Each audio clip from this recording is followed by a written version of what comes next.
నమస్తే రేణు జ్యోత్స్న. నాగర్ కర్నూలు జిల్లా Domalapenta SLBC టన్నెల్లో rescue operation వేగంగా జరుగుతోంది. 8వ రోజు సహాయక చర్యలు కొనసాగుతున్నాయి. అయితే ఇప్పటికీ గల్లంతైన వారి ఆచూకీ లభ్యం కాలేదు.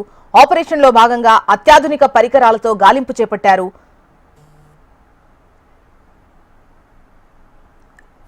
ఎన్ఆర్ఎస్ఏ ఏజెన్సీల ద్వారా అన్వేషిస్తున్నారు. ఈ ఆపరేషన్లో Singareni collieries mining rescue services బృందం కీలకంగా వ్యవహరిస్తోంది. రాత్రి బవళ్లు సహాయక చర్యలు కొనసాగిస్తున్నారు. బీపీఆర్ పరికరంతో టన్నెల్లో స్కానింగ్ చేపట్టగా టీబీఎం దగ్గర 100 మీటర్ల పరిధిలో అనుమానిత ప్రాంతాలను గుర్తించారు. రంగంలోకి దిగిన రెస్క్యూ టీమ్స్ అనుమానిత ప్రాంతాల్లో డ్రిల్లింగ్ చేపట్టాయి. మరోవైపు టన్నెల్ దగ్గర ఆక్సిజన్, ఎమర్జెన్సీ అంబులెన్స్లను సిద్ధం చేశారు అధికారులు.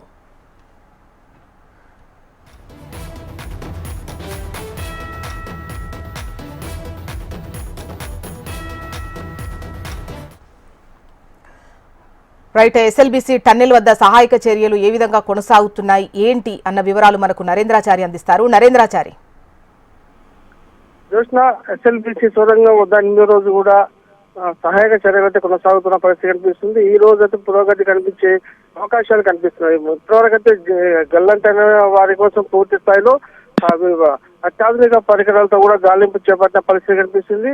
అయితే నిన్నటి వరకు కూడా సొరంగం మార్గం నుంచి దాదాపు టీబీఎల్ దగ్గర వరకు కూడా వెళ్ళేటువంటి రెస్క్యూ బృందాలు ప్రస్తుతానికైతే ఈ రోజు ఉదయం సొరంగం మార్గంలోని అడ్డంగా పడిపోయినటువంటి టీబీఎల్ మిషన్ వద్ద వెనక భాగాన్ని కూడా వెళ్ళి ఇక్కడ సహాయక చర్యలు చేపడుతున్న పరిస్థితి కనిపిస్తుంది. దాదాపు మట్టిని కూడా పూర్తి స్థాయిలో బయటకు తొలగిస్తున్న పరిస్థితి కనిపిస్తుంది. దాదాపు మొత్తానికి చూసుకున్నట్లయితే ఈ రోజు జరిగినటువంటి కొద్దిగా గ్యాస్ కట్టర్లతో పూర్తి స్థాయిలో మరొక బృందాల లోపలికి వెళ్ళిన పరిస్థితి కనిపిస్తుంది. దాదాపు అన్ని ప్రాంతాల్లో కూడా అన్ని బృందాలు కూడా ఈ రెస్క్యూ ఆపరేషన్ లో వేగవంతం పెంచాయి. అయితే ఈ రోజు మాత్రం కొలికి వచ్చే అవకాశాలు ఉంది. సాయంత్రం వరకు కూడా ఈ రెస్క్యూ ఆపరేషన్ ఫలించి దాదాపుగా ఇప్పటికే సొరంగ మార్గంలోకి వెళ్లే నేపథ్యంలో కూడా ఈ రోజు సాయంత్రం లేక రేపు ఉదయం వరకు కూడా పూర్తి స్థాయిలో గల్లంతైన వారి ఆచూకీ లభ్యమయ్యే అవకాశాలు కనిపిస్తున్నాయి. దాదాపు 11 బృందాలు కూడా నిరంతరంగా 8 రోజుల పాటు ఇక్కడ రెస్క్యూ ఆపరేషన్ కొనసాగిస్తున్న నేపథ్యంలో కూడా ఈ రోజు అంటే 8వ రోజు మాత్రం కొంచెం పురోగతి కనిపించే అవకాశాలు కనిపిస్తున్నాయి. ఈ రోజు చూసుకున్నట్లయితే ఎన్డీఆర్ఐ, జిఎస్ఐ అలాగే ఎన్ఆర్ఐ ఏజెన్సీల ద్వారా కొత్తగా అన్వేషణ కొనసాగుతూ కనిపిస్తుంది. కీలకంగా సింగరేణి కాలరీస్ మైనింగ్ రెస్క్యూ బృందం కూడా ఈ రోజు ఆపరేషన్ లో పాల్గొంటున్న పరిస్థితి కనిపిస్తుంది. రాత్రి బౌలు కొనసాగుతున్న సహాయ చర్యలు మాత్రం ఒక వెలికి వచ్చే అవకాశాలు కనిపిస్తున్నాయి. ఇప్పటి వరకైతే గ్రౌండ్ పెనిట్రేటింగ్ రాడర్ జీపీఆర్ తో టీబీఎం ముందు భాగంలో దాదాపు 100 మీటర్ల పరిధిలో కూడా వెళ్లే పరిస్థితి కనిపిస్తుంది. అయితే నిన్న వరకు కూడా 5 అనుమానిత ప్రాంతాలను కూడా ఈ జీపీఆర్ బృందాలను కూడా జీపీఆర్ పరికరం ద్వారా గుర్తించడం జరిగింది. దాని అనుగుణంగానే ఈ రోజు కూడా చుట్టుపక్కల ప్రాంతాల్లో కూడా రెస్క్యూ ఆపరేషన్ సర్చింగ్ కొనసాగిస్తున్న పరిస్థితి కనిపిస్తుంది. ఏదేమైనప్పటికీ ఈ రోజు మాత్రం సాయంత్రం వరకు కూడా పూర్తి స్థాయిలో ఈ రెస్క్యూ ఆపరేషన్ ఒక ఫలితం వెలువడే అవకాశాలు కనిపిస్తున్నాయి. దీనికి సంబంధించి కూడా మనం చూస్తున్నాం, ప్రత్యేకంగా 8 అంబులెన్స్లు కూడా సిద్ధంగా ఉంచారు. అంటే లోపల తప్పిపోయినటువంటి వారి కోసం ఏ క్షణమైనా వారిని బయటకు తీసుకురావచ్చు, ఏ క్షణమైనా కూడా వారిని గుర్తించి సురక్షితంగా కాపాడేందుకు మాత్రం 8 అంబులెన్స్లు కూడా సిద్ధంగా వచ్చిన పరిస్థితి కనిపిస్తుంది. వీరు నేరుగా హాస్పిటల్ తరలించే విధంగా కూడా అధికారులు చర్యలు చేపట్టడం జరిగింది. మొత్తంగా చూసుకుంటే ఈ రోజు ఒక ఫలితంగా వచ్చే అవకాశాలు కనిపిస్తున్నాయి. జోష్నా అండ్ నరేంద్రాచారి, అంటే జీపీఆర్ ట్రాకింగ్ ద్వారా ముఖ్యంగా ఎక్కడ ఉన్నారు ఏంటి అన్నటువంటి విషయం తెలుసుకునే అవకాశం ఉన్నప్పటికీ అక్కడ సిచ్యువేషన్ ఏ విధంగా ఉంది, ముఖ్యంగా వెళ్ళడానికే ఆటంకాలు ఎన్నో ఎదురవుతున్నటువంటి క్రమంలో అక్కడ పరిస్థితి ఏ విధంగా ఉంది, దానికి సంబంధించి అధికారులు ఏమంటున్నారు, డీటెయిల్స్ ఎలా ఉన్నాయి? ఇప్పటి వరకు అయితే పూర్తి స్థాయిలో అక్కడికి అయితే రెస్క్యూ బృందాలు చేరుకోవడం జరిగింది. టెన్నల్ ఏదైతుందో టెన్నల్ బోరింగ్ మిషన్ వరకు కూడా వెనుక భాగాన్ని కూడా దాదాపు 100 మీటర్ల వరకు కూడా ఇప్పటికి బృందాలు చేరుకోవడం జరిగింది. ఎన్డీఆర్ఎఫ్ బృందాలు అలాగే ఎస్డీఆర్ఎఫ్ బృందాలతో పాటు దాదాపు 11 బృందాలు కూడా ఇప్పటికే ఈ రెస్క్యూ ఆపరేషన్ లో కొనసాగుతున్న పరిస్థితి కనిపిస్తుంది. అయితే ఈ రోజు కూడా పూర్తి స్థాయిలో పురోగతి కొనసాగుతూ ఉన్న పురోగతి సాధించిన పరిస్థితి కనిపిస్తుంది. అయితే ఈ కొత్తగా అత్యాధునికంగా ఉన్నటువంటి పరికరాల ద్వారా అక్కడ ఈ తప్పిపోయిన వారి ఆచూకీ కోసం పూర్తి స్థాయిలో గాలింపు చర్యలు చేపట్టారు. అవి పూర్తిగా సత్ఫలితాలు ఇస్తుంది. ఇప్పటివరకు అయితే 5 అనుమానిత ప్రాంతాలు, అంటే తప్పిపోయిన వారు ఈ ప్రాంతాల్లో ఉండొచ్చు అన్న అనుమానంతో జిపిఆర్ఎస్ కూడా అక్కడ బృందాలు కూడా చేపట్టిన పరిస్థితి కనిపిస్తుంది. ఇది ఈ రోజు కూడా మరింత లోతుగా అన్వేషణ కొనసాగే అవకాశాలు కనిపిస్తున్నాయి. దానికి సంబంధించి కూడా అధికారులు అన్ని ఏర్పాట్లు సిద్ధం చేసిన పరిస్థితి కనిపిస్తుంది. మరో 2 రోజుల్లో కూడా రెస్క్యూ ఆపరేషన్ ముగిస్తామని చెప్పేసి ఇప్పటికే ప్రభుత్వం చెప్పిన పరిస్థితి కనిపిస్తుంది. ఆ దిశగా కూడా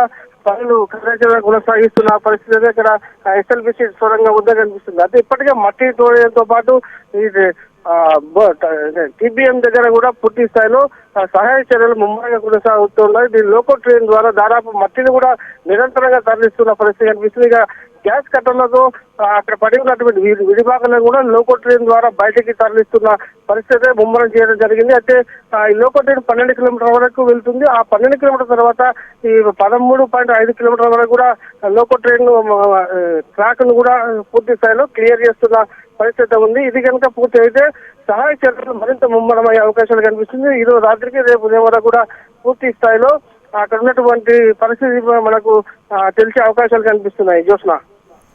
రైట్ నరేంద్రచారి.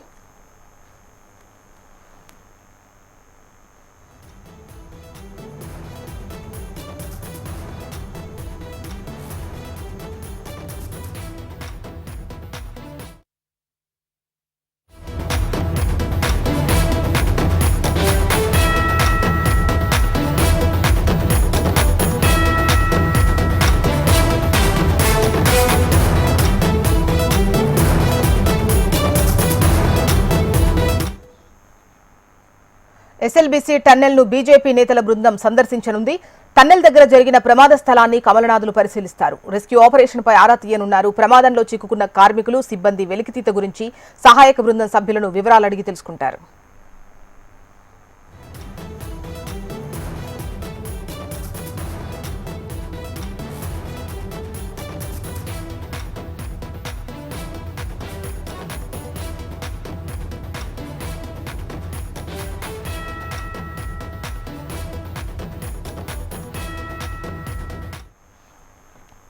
ఎస్ఎల్బీసీ టన్నెల్ ను ఇవాళ బీజేపీ నేతల బృందం సందర్శించనుంది. డీటెయిల్స్ మనకు ఆర్కే అందిస్తారు. ఆర్కే. బీజేపీ ఎమ్మెల్యేల బృందం ఎస్ఎల్బీసీకి సంబంధించిన ఏదైతే ఘటన జరిగిందో వారి కిందట ఆ ఘటనకు సంబంధించి ఏం జరుగుతుంది, అక్కడ ఏం లేదు. అయితే గత వారం రోజులు జరుగుతున్న ప్రభుత్వం ఎలాంటి చర్యలు తీసుకుంటుంది, కేంద్ర ప్రభుత్వం అంటే అన్ని సహాయ సహకారాలు అందిస్తున్నప్పటికీ టన్నెల్ విషయంలో రాష్ట్ర ప్రభుత్వం ఎందుకు నిర్లక్ష్యం వహిస్తుంది, అయితే ఎక్కడైతే అందులో ఇరుక్కున్న 8 మంది ఎవరైతే ఉన్నారో ఆ 8 మంది హత్యలకు సంబంధించి వాళ్ళు మరణించారు నిన్న కొందరు తెలిపారు. కాబట్టి ఈ ఎవరైతే 8 మంది మరణించారో ఈ 8 మంది మరణానికి కారణం రాష్ట్ర ప్రభుత్వం నిర్లక్ష్యమే. ఈ గత 40 ఏళ్లుగా ఈ ప్రాజెక్టు నచ్చనడగన జరుగుతుంది. అయితే అంత జరుగుతున్న ఈ పనులకు హడావుడిగా ఎందుకు ప్రారంభించారు, ఎందుకు ఏం చేశారు, అయితే దానికి సంబంధించిన పర్మిషన్ ఏమైనా తీసుకున్నారా, లేకుంటే ఎలాంటి అనుమతులతో దాని ప్రాజెక్ట్ ను ముందుకు తీసుకెళ్తున్నారు, అయితే ఎందుకు నిర్లక్ష్యంగా ఉన్నారు, ఏ విషయంలో ఏవైతే అయితే మంత్రులు అయితే ఇప్పటి వరకు మంత్రులు అక్కడ కేవలం ఒక టూరిస్ట్ మాత్రం పోయొచ్చినట్లు వాళ్ళు చూస్తున్నారు, అక్కడ ఉండి పర్యవేక్షించడం లేదు. వారు ఏ విధంగా రైట్ ఆర్కే.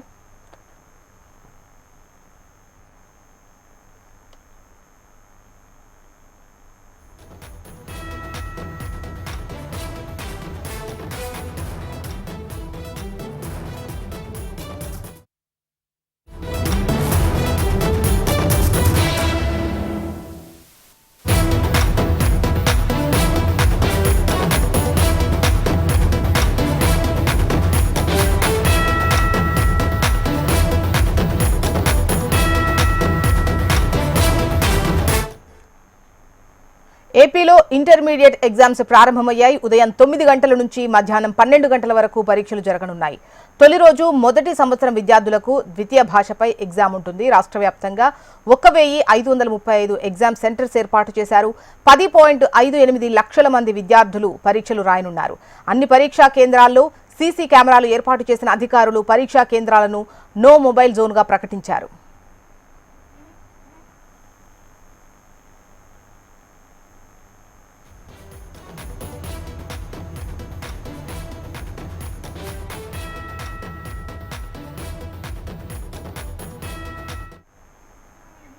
ఏపీలో ఇంటర్మీడియట్ ఎగ్జామ్స్ ప్రారంభమయ్యాయి. ఉదయం 9 గంటల నుంచి మధ్యాహ్నం 12 గంటల వరకు ఎగ్జామ్స్ జరుగుతాయి. తొలి రోజు మొదటి సంవత్సరం విద్యార్థులకు ద్వితీయ భాషపై ఎగ్జామ్ ఉండబోతుంది. డీటెయిల్స్ మనకు అనురాధ అందిస్తారు. అనురాధ, ఈ రోజు ఏపీ వ్యాప్తంగా ఇంటర్మీడియట్ పరీక్షలు ప్రారంభమయ్యాయి. కొద్దిసేపటి క్రితమే విద్యార్థులంతా కూడా పరీక్షా కేంద్రాలకి చేరుకున్నారు. ఏపీ వ్యాప్తంగా ఈ రోజు చూసుకుంటే కనుక 1535 పరీక్షా కేంద్రాలను ఏర్పాటు చేయడం జరిగింది. దాదాపుగా 10,58,000 మంది విద్యార్థులు ఈ రోజు పరీక్షకి హాజరవుతున్నారు. డే బై డే ప్రాసెస్లో అంటే మొదటి సంవత్సరం పరీక్ష ఒక రోజు ఉంటే దాని తరువాత రోజు మరొక రోజు గ్యాప్ ఇచ్చి రెండవ సంవత్సరం పరీక్ష కూడా పెట్టే విధంగా పరీక్షల ఫార్మేట్ని అయితే మాత్రం డిజైన్ చేయడం జరిగింది. అలాగే నో మొబైల్ జోన్ గా కూడా మొత్తం అన్ని పరీక్షా కేంద్రాల దగ్గర కూడా ఆ నిబంధనలు అయితే అమలు చేస్తున్నారు. ఒక నిమిషం అనుమతి నిబంధన కూడా అమలు చేయడంతో విద్యార్థులందరూ కూడా పరీక్షా కేంద్రాలకి దాదాపుగా గంట ముందే ఇక్కడికి చేరుకొని పరీక్షా కేంద్రాల లోపలికి వెళ్ళడం జరిగింది. ఉదయం 9 గంటలకి ప్రారంభమైన ఈ పరీక్ష మధ్యాహ్నం 12 గంటల వరకు కూడా ప్రస్తుతం జరుగుతూ ఉంది. అయితే విశాఖపట్నం వరకు చూసుకుంటే కనుక 84 సెంటర్స్ ని ఇవ్వడం జరిగింది. మొత్తంగా మొదటి సంవత్సరం 42,000 మంది విద్యార్థులు పరీక్షకి హాజరు కాగా రెండవ సంవత్సరం విద్యార్థులు దాదాపుగా 40,000 మందికి పైగా విద్యార్థులు విశాఖపట్నంలో ఇంటర్మీడియట్ పరీక్షలకి హాజరవుతూ ఉన్నారు. నిబంధనల ప్రకారం చూసుకుంటే కనుక 1 మినిట్ నిబంధన ఇప్పటిదాకా అన్ని పరీక్షా కేంద్రాల దగ్గర కూడా అమలు చేశారు. సీసీ కెమెరాస్ ని ఏర్పాటు చేశారు. అలాగే పరీక్షా కేంద్రాల దగ్గర 144 సెక్షన్ ని కూడా ఇచ్చి మొత్తం పోలీస్ ప్రొటెక్షన్ అంతటినీ కూడా ప్రతి పరీక్షా కేంద్రం దగ్గర ఏర్పాటు చేయడంతో పాటు అధికారులు ఎప్పటికప్పుడు వెబ్ కాస్టింగ్ ద్వారా ఈ విధానాన్ని అంతటినీ కూడా పర్యవేక్షిస్తూ ఉన్నారు. కమాండ్ కంట్రోల్ సిస్టమ్స్ కి కూడా పరీక్షా కేంద్రాలన్నింటినీ కూడా అటాచ్ చేయడం జరిగింది. ముఖ్యంగా ఈసారి నో మొబైల్ జోన్ ని ఏర్పాటు చేయడంతో పరీక్షా కేంద్రాల్లో ఉన్న సిబ్బంది కూడా ఎవరు కూడా మొబైల్ ఫోన్స్ ని యూజ్ చేయకూడదు. అలాగే ఎవరైతే విద్యార్థులు లోపలికి వెళ్ళిన విద్యార్థులు ఉన్నారో వాళ్ళంతా కూడా ఎలక్ట్రానిక్ గాడ్జెట్స్ కానీ ఇట్లాంటివి ఏవి కూడా వాడకూడదన్న నిబంధనలు అన్ని పరీక్షలకి ఉన్నట్లుగానే ఈ ఇంటర్మీడియట్ పరీక్షలకు కూడా అమలు చేస్తూ ఉన్నారు. దీంతో విద్యార్థులంతా ముందు నుంచి వాళ్ళకి అవగాహన ఉన్న నేపథ్యంలో వాళ్ళ ఆ మేరకు నిబంధనల ప్రకారమే పరీక్షా కేంద్రాలకు చేరుకొని పరీక్షలకి హాజరవ్వడం అయితే జరిగింది. ఏదైతే మొదటి సంవత్సరం ద్వితీయ సంవత్సరం 2 సంవత్సరాల ఎగ్జామ్స్ అంటే 2 ఇయర్స్ ఎగ్జామ్స్ ఒకేసారి పెడుతున్న నేపథ్యంలో వాళ్ళకి మా ఇన్స్ట్రక్షన్స్ ప్రకారం ఈ రోజు ఫస్ట్ ఇయర్ పరీక్షలు రాసిన వాళ్ళు మళ్ళీ ఎల్లుండు అంటే డే ఆఫ్టర్ డే వాళ్ళకి మళ్ళీ పరీక్షలు ఉండే విధంగా ఆ ప్రాసెస్ అంతటినీ కూడా టైం టేబుల్ని ఇవ్వడం కూడా జరిగింది. దీని ప్రకారం చూసుకుంటే కనుక ఈ పరీక్షల నిర్వహణ అనేది చాలా ప్రతిష్టాత్మకంగా నిర్వహిస్తూ ఉన్నారు. మొత్తం పరీక్షా కేంద్రాలు అన్నింటి దగ్గర కూడా బందోబస్తును కూడా ఏర్పాటు చేయడం జరిగింది. ఎటువంటి అవాంఛనీయ ఘటనలు జరగకుండా ముందస్తు చర్యలు అయితే తీసుకున్నారు. అలాగే సమ్మర్ కూడా కావడంతో ఎక్కడికక్కడ పరీక్షా కేంద్రాల దగ్గర వాటర్ ఫెసిలిటీస్ ఉండాలని చెప్పి నిబంధనలు కూడా పెట్టారు. అలాగే దగ్గరలో పరీక్షా కేంద్రాలకి దగ్గరలోని హెల్త్ సెంటర్స్ కూడా ఏర్పాటు చేయాలి, మొబైల్ హెల్త్ సెంటర్స్ కూడా అని పరీక్షా కేంద్రాల దగ్గర నిబంధనలు పెట్టిన నేపథ్యంలో దాదాపుగా 2-3 పరీక్షా కేంద్రాల దగ్గరగా ఉన్న ఏరియాస్ ని క్లబ్ చేస్తూ హెల్త్ సెంటర్స్ ని అంటే మొబైల్ హెల్త్ సెంటర్స్ ని కూడా ఏర్పాటు చేయడం జరిగింది. మొత్తానికి చూసుకుంటే కనుక ఈ రోజు నుంచి కూడా మొత్తం ఏపీ వ్యాప్తంగా ఇంటర్మీడియట్ పరీక్షలు నిర్వహిస్తున్న నేపథ్యంలో పరీక్షా కేంద్రాల దగ్గర అన్ని నిబంధనలతో పాటు పోలీస్ బందోబస్తును కూడా ఏర్పాటు చేశారు. రైట్ అనురాధ.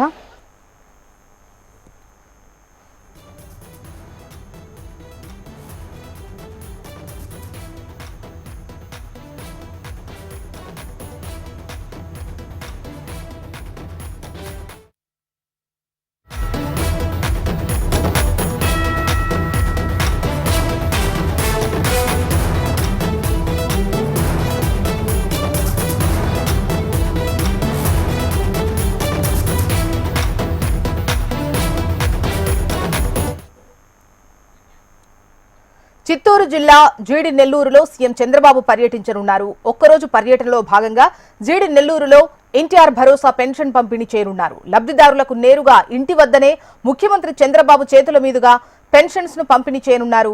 మధ్యాహ్నం 1 గంటకు ఎన్టీఆర్ భరోసా పెన్షన్ ప్రారంభించనున్నారు.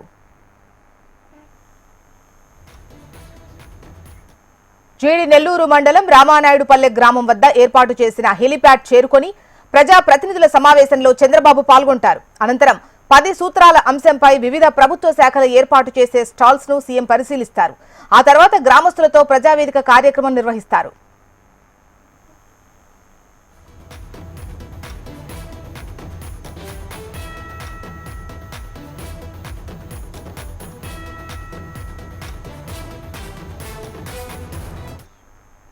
చిత్తూరు జిల్లా జీడి నెల్లూరులో సీఎం చంద్రబాబు పర్యటించనున్నారు. డీటెయిల్స్ మనకు జేజీరామ్ అందిస్తారు. జేజీరామ్.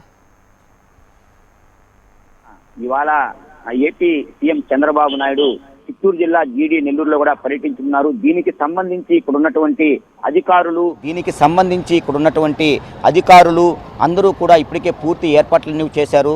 ఎన్టీఆర్ పెన్షన్ భరోసాని స్వయంగా చంద్రబాబు నాయుడు చేతుల మీదుగా కూడా అందరికీ కూడా ఇవ్వనున్నారు. ఇక్కడ ఉన్నటువంటి తెలుగుదేశం పార్టీకి సంబంధించినటువంటి నాయకులు కావచ్చు, కార్యకర్తలు కావచ్చు, వాళ్ళందరితో కూడా ముఖాముఖి కూడా చేయనున్నారు. దీనికి సంబంధించి సుమిత్ కుమార్ కలెక్టర్ ఎవరైతే ఉన్నారో అక్కడ ఉన్నటువంటి అధికారులందరికీ కూడా పూర్తిగా కూడా ఇప్పటికీ అన్ని సలహాలు సూచనలన్నీ చేశారు.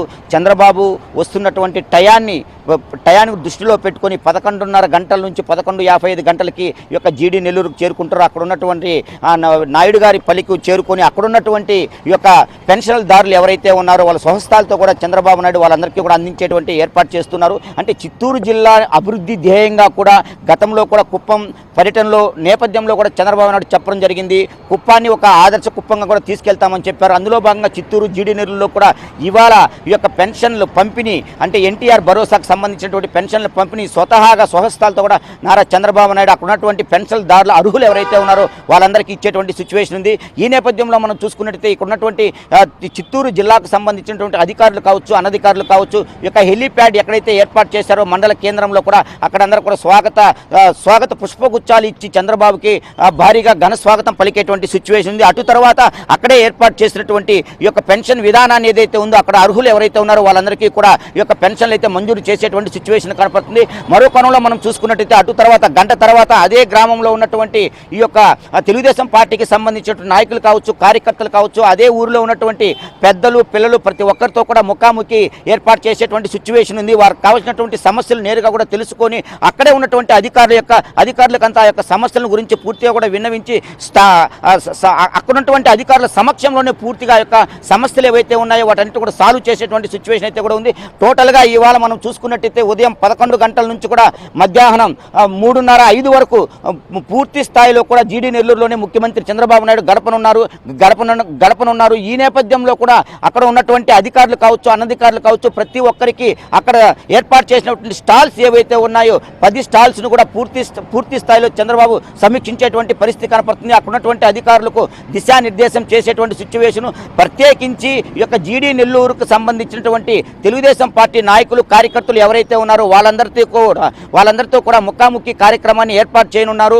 వాళ్ళకు రానున్నటువంటి ఈ యొక్క లోకల్ ఎలక్షన్స్ అంటే సర్పంచ్కి సంబంధించిన ఎలక్షన్స్ ఏవైతే ఉన్నాయో వాటన్నిటికి సంబంధించి దిశానిర్దేశం చేయనుండేటువంటి సిచ్యువేషన్ అయితే కనపడుతూ ఉంది. ఝాన్సీ.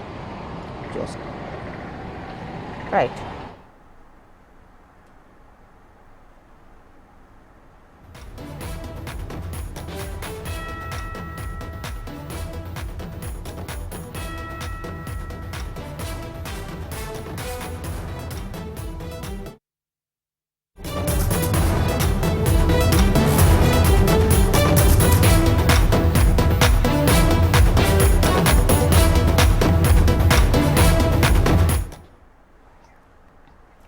ఏపీలో నేటి నుంచి ట్రాఫిక్ రూల్స్ మారనున్నాయి. న్యూ వెహికల్ యాక్ట్ను అమలు చేయనున్నారు. నిబంధనలు ఉల్లంఘిస్తే భారీ జరిమానా విధిస్తారు.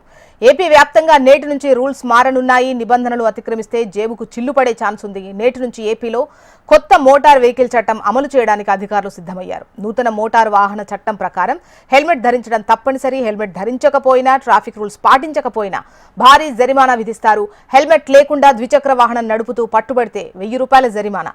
అలాగే సీట్ బెల్ట్ పెట్టుకోకుండా కార్లు నడిపితే 1000 రూపాయల జరిమానా విధిస్తారు. డ్రంక్ అండ్ డ్రైవ్ టెస్ట్లో పట్టుబడితే భారీ జరిమానాలు విధిస్తారు. ఇలాంటి కేసులో 10,000 జరిమానా ఉండొచ్చు. లైసెన్స్ రద్దు చేస్తామని అధికారులు హెచ్చరిస్తున్నారు. వీటితో పాటు అతివేగం, signal jump, wrong route driving వంటి కేసుల్లో 1000 రూపాయల వరకు జరిమానా విధిస్తారు. ఇక డ్రైవింగ్ లైసెన్స్ లేకుండా వాహనాలు నడుపుతూ పోలీసులకు పట్టుబడితే ఇకపై 5,000 జరిమానాతో పాటు వాహనం సీజ్ చేసే ఛాన్స్ ఉందని ట్రాఫిక్ అధికారులు హెచ్చరిస్తున్నారు. సీసీ కెమెరాల ద్వారా ట్రాఫిక్ నిబంధనలు ఉల్లంఘించే వారిని గుర్తించి జరిమానా విధిస్తామని వెల్లడించారు. ఈ నేపథ్యంలో వాహనదారులు నిబంధనలకు లోబడి నడుచుకోవాలని, ట్రాఫిక్ రూల్స్ పాటించాలని అధికారులు కోరుతున్నారు. మరోవైపు రాష్ట్రంలో జరుగుతోన్న బైక్ యాక్సిడెంట్లపై ఏపీ హైకోర్టు ఇటీవల విచారణ నిర్వహించింది. ఈ తరహా ప్రమాదాల్లో ఎక్కువ మంది చనిపోవడంపై ఆందోళన వ్యక్తం చేసింది. హెల్మెట్ ధరించి ఉంటే బాధితుల్లో ఎక్కువ శాతం మంది బతికుండేవారని అభిప్రాయపడింది. ఈ నేపథ్యంలోనే రాష్ట్రంలో హెల్మెట్ వాడకం తప్పనిసరి చేయాలని పోలీసులను ఆదేశించింది. ట్రాఫిక్ నిబంధనలు కఠినంగా అమలు చేయాలని ఏపీ పోలీసులు భావిస్తున్నారు. దీంతో అలాగే మోటార్ వాహనాల చట్టాన్ని కూడా పకడ్బందీగా అమలు చేయాలని ఏపీ ట్రాఫిక్ పోలీసులు భావిస్తున్నారు. మరిన్ని డీటెయిల్స్ మనకు ఏపీ కోఆర్డినేటర్ రాజేష్ అందిస్తారు. రాజేష్,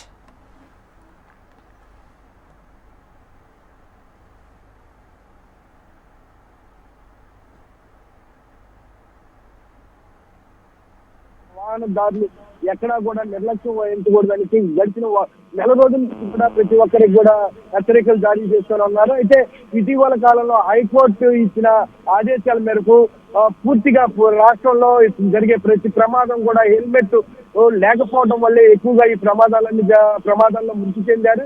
జరిగిన ప్రమాదాల్లో మృతి చెందకుండా ఉండాలంటే ఖచ్చితంగా వాళ్ళు హెల్మెట్ ధరిస్తుంటే మృతి చెందే అవకాశం చాలా తక్కువగా ఉండేది.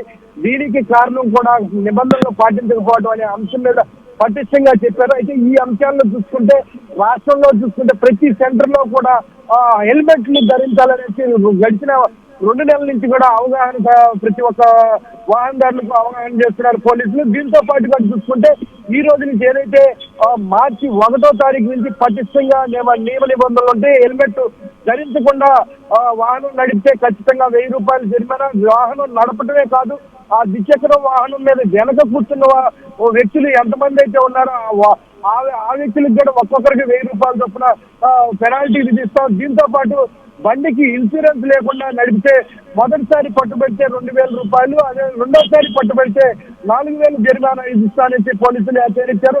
వాహనదారుడికి లైసెన్స్ లేకుండా వాహనం నడిపినట్లయితే 5000 రూపాయలు వరకు జరిమానా విధిస్తాం మొదటిసారి. తర్వాత జైలు శిక్షను కూడా విధించే అవకాశం ఉంది. ఖచ్చితంగా నిబంధనలు పాటించాలని ఇప్పటికే తెలియజేశారు. దీంతో పాటు ప్రధానంగా పొల్యూషన్ సర్టిఫికెట్స్, పేపర్స్ ఇవేవి లేకపోయినా కానీ ఖచ్చితంగా చర్యలు తీసుకుంటాం. సెల్ ఫోన్ వాడకం ప్రధానంగా ఇటీవల కాలం చూసుకుంటే రాష్ట్రంలో దేశంలో ఎక్కువగా కూడా ఈ ప్రమాదాలన్నిటికీ కూడా సెల్ ఫోన్ డ్రైవింగ్, అది ద్విచక్ర వాహనం కావచ్చు, 4 వీలర్ వెహికల్ కావచ్చు, సెల్ ఫోన్ మాట్లాడుతూ డ్రైవింగ్ చేయడం వల్ల ఈ ప్రమాదాలు ఎక్కువగా గురైన. ఇటువంటి ప్రమాదాలు నివారించాలంటే ఖచ్చితంగా సెల్ ఫోన్ రహిత డ్రైవింగ్ అవసరం అనే నిబంధనతో దానికి అధికంగా పెనాల్టీలు విధించడానికి నిర్ణయం తీసుకున్నారు. 15,000 రూపాయల వరకు సెల్ ఫోన్ డ్రైవింగ్ చేసే వాళ్ళకి విధించేందుకు నిర్ణయం తీసుకున్నారు. ఈ రోజు నుంచి కూడా పూర్తి స్థాయిలో రాష్ట్ర వ్యాప్తంగా వాహన చట్టాన్ని అమల్లో తీసుకొచ్చేందుకు పోలీసులు పూర్తి స్థాయిలో ఇప్పటికే హెచ్చరికలు జారీ చేశారు. ఈ రోజు నుంచి పెనాల్టీలు విధించడానికి పూర్తిగా సిద్ధమవుతున్నారు. అయితే ఇప్పటికే చూసుకుంటే మన వాహనదారులు దాదాపు ఎక్కువ శాతం మంది ఈ రోజు హెల్మెట్లు ధరించి వాహనాలు నడిపే పరిస్థితి ఉన్నాయి. అట్లానే వెహికల్ పేపర్స్ ఏవైతే డాక్యుమెంట్స్ ఉన్నాయో ఈ డాక్యుమెంట్స్ కూడా గతంలో ఏమీ లేకుండా కనీసం పొల్యూషన్ సర్టిఫికేట్ కూడా లేకుండా వాహనదారులు ఎట్లా పడితే అట్లా వెళ్ళేవాడు. మితిమీరిన వేగంతో వెళ్ళే వాహనాలకు కూడా అధిక పెనాల్టీలు. రైట్ రాజేష్.